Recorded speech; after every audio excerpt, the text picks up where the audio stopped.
Pemerintah Kota Banjarmasin terus berupaya melakukan penataan kawasan tempat pembuangan akhir atau TPA di kawasan Jalan Subarjo, Banjarmasin Selatan.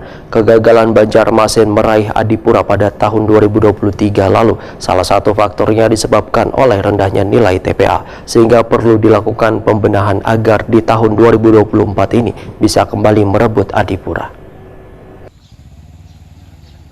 Pemerintah Kota Banjarmasin terus berupaya melakukan penataan kawasan tempat pembuangan akhir atau TPA di kawasan Jalan Subarjo, Banjarmasin Selatan. Wali Kota Banjarmasin Ibnu Sina Wahitakoni Prima TV Baisukan Senin 22 Januari 2024 memandahkan kegagalan Banjarmasin meraih adipura pada 2023 lalu, salah satu faktornya disebabkan oleh rendahnya nilai TPA, sehingga perlu dilakukan pembenahan agar di tahun 2024 ini bisa kembali merebut adipura. Sedangkan upaya yang akan dilakukan, ujar Ibnu Sina, adalah menata tempat pembuangan akhir serta TPS-TPS yang melebihi kapasitas.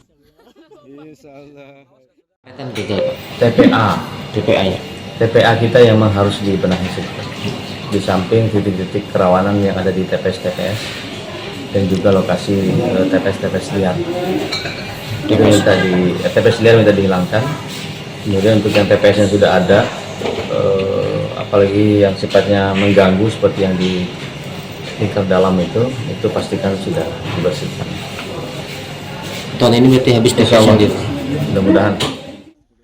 Kepala DLH Banjarmasin Alif Yosfahlop memadahkan berbagai persiapan akan dilakukan untuk menghadapi penilaian adipura. Titik yang menjadi fokus untuk dibenahi adalah TPA Basiri yang menjadi catatan pada penilaian tahun lalu. Pembenahan yang dilakukan diantaranya, ujar Alif Yosfahlop, pemanfaatan biogas metan yang sudah mulai didistribusikan pada warga di sekitar, serta rumah manggot yang sudah mulai difungsikan.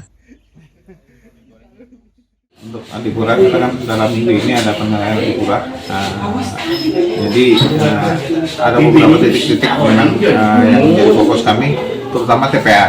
TPA itu memang karena kita memang saat ini kita sangat lahannya juga sudah full, dan ini memerlukan penanganan khusus untuk TPA. Kemudian ada TPS liar, jadi catatan juga bagi kami. Kemudian ada TPS memang sudah overload memang di sana tidak bisa menampung karena jumlah penduduk, jumlah perumahan dan lain-lain, sehingga TPS kita tidak bisa menampung banyaknya sampah-sampah yang dari masyarakat.